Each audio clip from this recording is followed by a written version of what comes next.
For me, understanding would be the basis for love. Love is kindness. Love is having faith. And I think the most important aspect of love that I think people forget is love is understanding.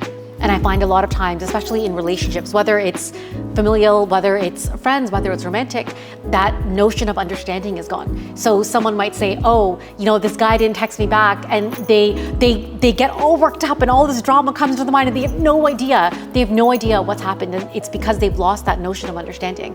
If you have understanding, then I feel like that the basis of so much of communication is going to be beautiful, because you're starting it with this sense of understanding. You're starting it with, okay, you know what? My friend, my boyfriend, my girlfriend, my partner, my father, my mother, my sister, you have that level of understanding.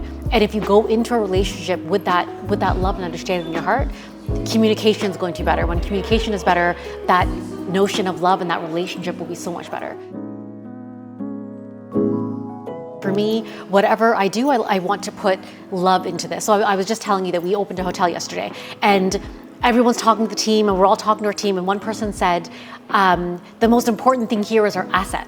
And I said, no, the most important thing here is not our asset. The most important thing here is our people. And we want to make sure that everyone feels the sense of love, and that love we're going to give to our guests. So for me, I can put love into everything that I do. And philanthropy is also just another way to show love. So I hope that everyone would look at philanthropy that way. And if you look at philanthropy with that notion of love, that notion of understanding, you'll also look at philanthropy as not just a donation, because I don't look at it that way. I don't look at it as, okay, I'm just going to donate to this random cause and now I feel great.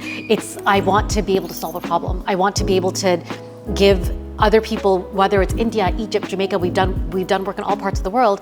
I want them to feel that notion of love, because love is also so incredibly healing. And I think if you can incorporate this into your work, into your philanthropy, just into your everyday life, as you had said, it can make such a big difference in the world and in just your overall levels of positivity. I remember actually when we were really small, my parents I guess they had adopted kids in India, and I didn't know that they had adopted kids in India, but I saw letters from them to my parents. And back then it was airmail, so cute, so authentic. And my parents were just telling me that, there's kids all around the world that need our help. And so we help these kids. We send them funding for school supplies and food and all that kind of thing. And as we grew up, they were always telling us how important it is to give back. Even something so small, if I was walking and I found money on the ground, my parents would say, okay, well, that doesn't belong to you, so we want you to donate it. And we want you to go to the temple and donate the money there. And it was not even a second thought. We didn't argue, I didn't say, no, but it's mine and I found it.